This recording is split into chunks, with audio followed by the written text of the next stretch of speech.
Kisah tertahannya matahari karena doa Nabiullah Yusya. Setiap zaman memiliki pahlawan, setiap umat memiliki pemimpinnya.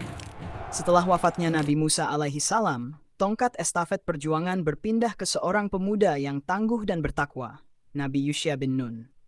Dia bukan hanya murid dari seorang nabi, tapi juga penerus misi suci, membebaskan tanah suci dan menegakkan perintah Allah.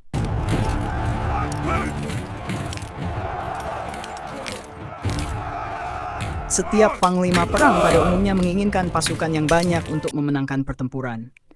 Namun berbeda halnya dengan Nabiullah Yusya.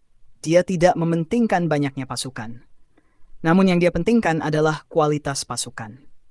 Rasulullah Shallallahu Alaihi Wasallam menyampaikan bahwa Yusya ingin berangkat memerangi penduduk sebuah kota. Sebelum berangkat berperang, Nabiullah Yusya melakukan sesuatu yang tak biasa, yaitu menyaring pasukannya. Bukan dengan pedang, tapi dengan pertanyaan.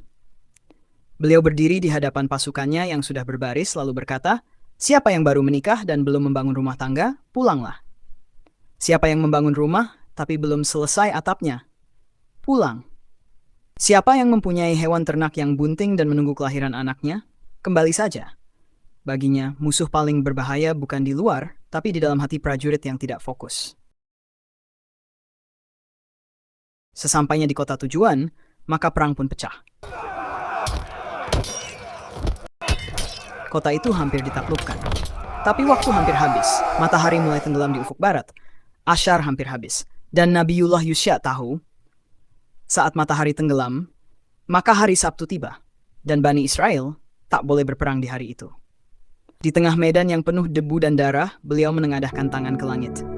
Dengan penuh yakin berkata, "Wahai matahari, sesungguhnya kamu diperintahkan dan aku pun diperintahkan. Ya Allah, tahanlah matahari untuk kami." Dan Allah pun menahan matahari untuk tidak terbenam. Akhirnya, kota pun bisa ditaklukkan dengan izin Allah.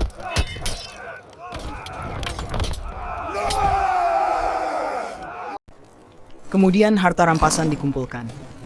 Sebuah tradisi lama pun dijalankan. Api dari langit akan turun untuk melahap rampasan sebagai tanda bahwa Allah meridhai mereka.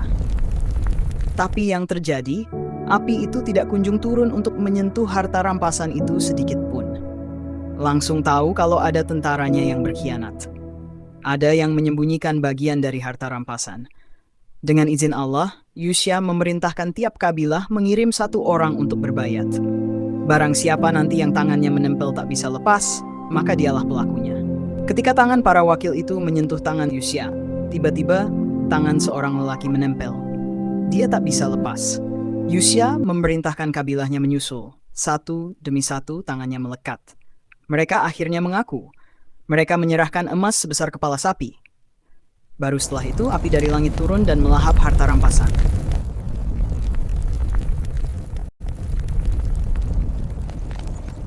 Pelajaran dari kisah ini.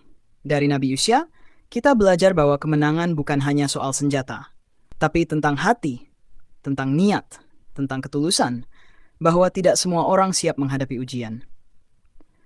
Tapi pemimpin sejati mampu memilih siapa yang layak berjuang. Bahwa Allah bisa menahan matahari untuk satu orang yang benar-benar taat. Itulah Nabi Yusya. Pemimpin yang Allah berikan keajaiban luar biasa, bukan karena jumlah pasukan, tapi karena iman yang teguh. Dan dari umat ini, Allah menghalalkan harta rampasan perang sebagai karunia.